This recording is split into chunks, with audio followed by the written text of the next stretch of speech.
Details చూస్తే తాను నాయకుడిని కాదని ఓ సామాన్యమైన కార్యకర్తలని మహబూబ్ నగర్ లో సీఎం రేవంత్ రెడ్డి అన్నారు. పార్టీని అధికారంలోకి తీసుకొచ్చిన కార్యకర్తలను త్వరలోనే నాయకులను చేస్తామని హామీ ఇచ్చారు. ఎమ్మెల్యేలు, మంత్రులు ప్రచారం చేసిన లోకల్ బాడీ ఎన్నికల్లో కాంగ్రెస్ అభ్యర్థులను గెలిపించుకుంటామని చెప్పారు. ఇక నిరుద్యోగులతో బీఆర్ఎస్ ఆటలాడుతుందని మండిపడ్డారు. ఎగ్జామ్స్ వాయిదా వేయాలని కోరి నిరుద్యోగులను రెచ్చగొడుతుందని ఆగ్రహం వ్యక్తం చేశారు. సీఎం కోచింగ్ సెంటర్స్ కు లబ్ధి చేయడానికే బీఆర్ఎస్ కుట్రలు చేస్తుందని సీఎం రేవంత్ ఆరోపించారు. డిఎస్సి నోటిఫికేషన్ గ్రామాలలో, తండాలలో, గూడాలలో పేదోళ్ళ పిల్లలు చదువుకోవాలి, టీచర్ల నియామకాలు చేపట్టాలి అని డిఎస్సి నోటిఫికేషన్ ఇచ్చి 11,500 ఉద్యోగ ఖాళీలు భర్తీ చేయడానికి ఇవాళ పరీక్షలు పెడితే ప్రతి తలమాసినోడు వచ్చి డిఎస్సి పరీక్షను పోస్ట్ పోన్ చేయమంటారు. నేను అడగదలుచుకున్న ఈ వేదిక మీద నుంచి 10 ఏళ్ళ డిఎస్సి నోటిఫికేషన్ ఇయ్యనందుకే కదా పిల్లలు కొట్లాడింది, పరీక్షలు పెట్టమన్నది. 2022లో నోటిఫికేషన్ ఇస్తే ఇప్పటి వరకు పరీక్షలు జరగలేదు, పెట్టమనే కదా అన్నది. మనం క్యాలెండర్ డేట్ ప్రకారం ఇవాళ డిఎస్సి నోటిఫికేషన్ ఇచ్చి పరీక్షలు పెడుతుంటే కొంతమంది టీఆర్ఎస్ సన్నాసులు పరీక్షలు రాయనోళ్లను, చదువు రానోళ్లను ఇవాళ ప్రభుత్వం పరీక్షలు వేయాలంటారు. గ్రూప్ 1 పరీక్షలు వాయిదాలు వేయాలంటారు. 2022లో ఆనాడు 1:50 లాగా నోటిఫికేషన్ ఇచ్చి పరీక్షలు పెట్టాలనుకున్నారు. పెట్టిన పరీక్షల ప్రశ్న పత్రాలు జిరాక్స్ సెంటర్లలో ఎక్కడ పడితే అక్కడ చౌరస్తాలలో పల్లి బఠానీలు అమ్మినట్టు అమ్మితే పరీక్షలు రద్దయినాయి. మనం వచ్చిన ఎంబడే గ్రూప్ 1కు నోటిఫికేషన్ ఇచ్చి ప్రిలిమినరీ ఎగ్జామ్స్ మొత్తం నిర్వహించి సరైన సమయంలో 4 లక్షల మంది విద్యార్థులు పరీక్షలకు అప్లికేషన్లు పెట్టి 3 లక్షల మంది పరీక్షలు రాసి నిన్నగాక మొన్న 31,000 మందిని ఈ పరీక్షలకు పాస్ చేసి గ్రూప్ 1లో ప్రిలిమినరీ రిజల్ట్స్ ఇచ్చినాం. ఇప్పుడు మెయిన్ ఎగ్జామ్స్ మనం పెట్టాలంటే 1:50 కాదు, 1:100 విలువని అంటారు. అంటే ఒక ఉద్యోగం ఉంటే 50 మందిని ప్రాథమిక పరీక్షలలో పాస్ చేసి మెయిన్ ఎగ్జామ్స్కు పిలుస్తామని చెప్పినాం. సగం దూరం వచ్చినాక ఇప్పుడు 50 కాదు 100 మందిని పిలువంటాడు. ఏందయ్యా ఈ దొంగన కొడుకుల ఆలోచన అంటే 1:100 పిలువంగానే కోర్టు స్టే ఇస్తుంది, పరీక్షలు రద్దు చేస్తుంది.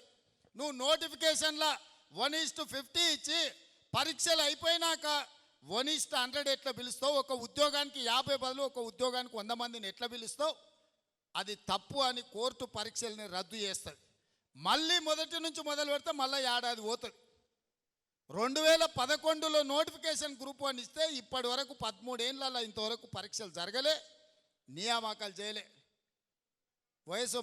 వయసులో ఉన్న పిల్లగాడు మధ్య వయసుకు వచ్చిండు, పెళ్ళైనోనికి పిల్లలు అయిన వాళ్ళ పిల్లలు బడికి పోతున్నారు, పరీక్షలు మాత్రం పూర్తి కాలే.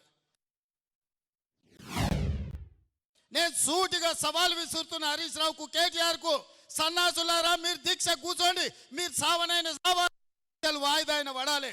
ధైర్యం ఉందా?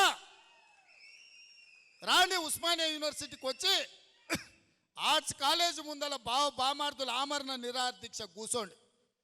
గ్రూప్ 1 పరీక్షలు, గ్రూప్ 2 పరీక్షలు, గ్రూప్ 3 పరీక్షలు, డిఎస్సి పరీక్షలు వాయిదానన్న పడ, లేకపోతే మీ ప్రాణాలన్న పోవాలి అనే నినాదంతో మీరు ఆర్ట్స్ కాలేజ్ ముందల దీక్ష చేయండి.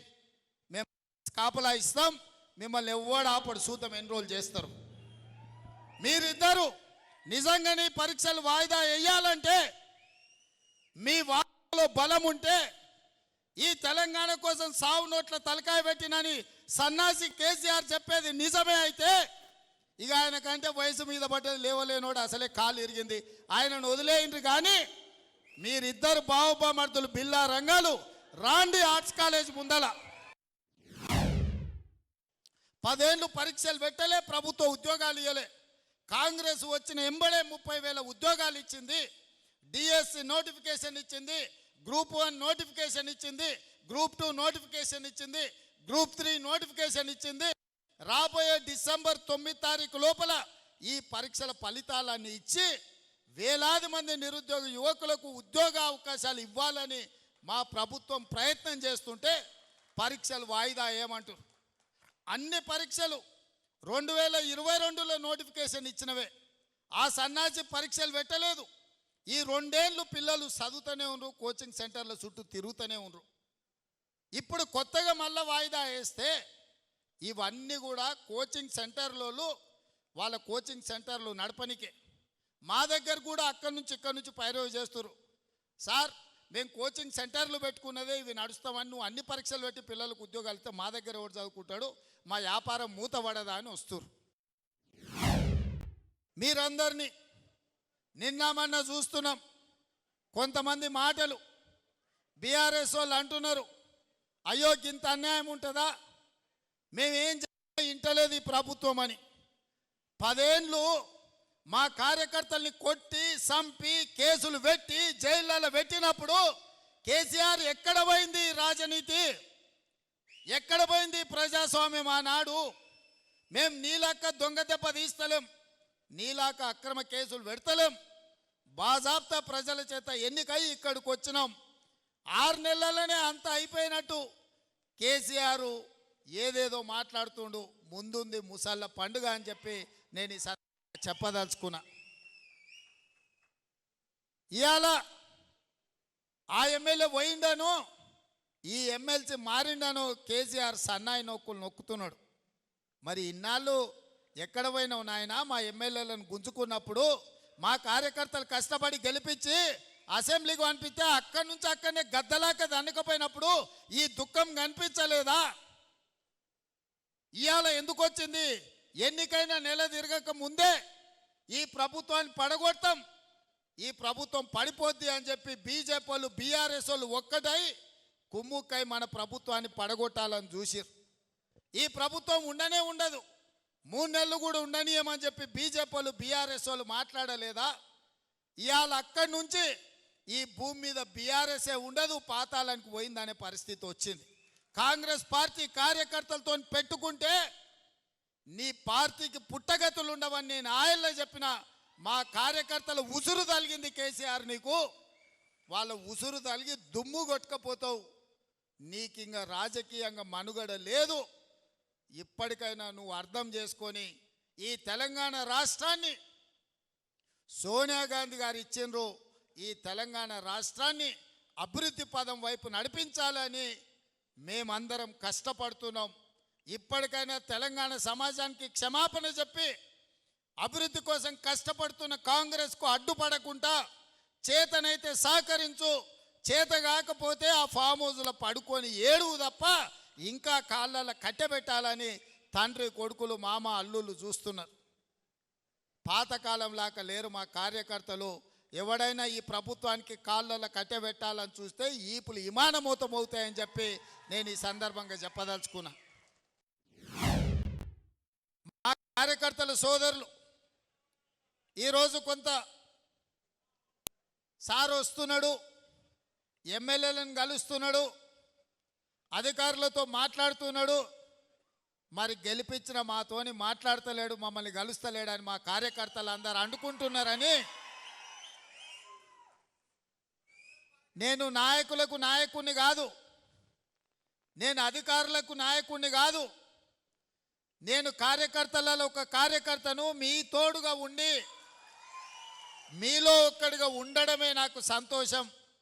అందుకే జిల్లా పార్టీ నాయకులకు నేను చెప్పిన సమీక్ష సమావేశం తర్వాత జిల్లాలో ఉండే ముఖ్యమైన కాంగ్రెస్ శ్రేణులను ఒక దగ్గర కూర్చోబెట్టండి, వాళ్ళతో ఒక 10 నిమిషాలు మాట్లాడి వీలైనంత మేరకు వాళ్ళని కలిస్తే నాకు సంతోషం వస్తుంది, నాకు బలం వస్తుంది.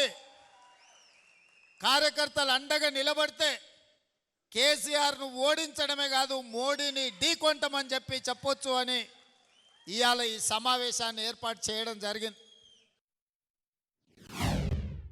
కేసీఆర్ను ఓడించాలి, కాంగ్రెస్ను గెలిపించాలి అని మనోనిబ్బరంతో మీరందరూ బయటికి వచ్చి మీరందరు కష్టపడి పని చేసిండ్రు కాబట్టి ఈ మహబూబ్నగర్ జిల్లాలో 14 అసెంబ్లీలు ఉంటే 12 గెలవడం జరిగింది. అందుకే ఈరోజు తెలంగాణ రాష్ట్రంలో మన చేతిలోకి అధికారం వచ్చింది. మరి మీరు కష్టపడితే వచ్చిన అధికారాన్ని మీకోసం వినియోగించాలి, మీకోసం మీ ఎన్నికల కోసం పనిచేయాలన్న ఆలోచనతో ఇవాళ మన ప్రభుత్వం ఉన్నది.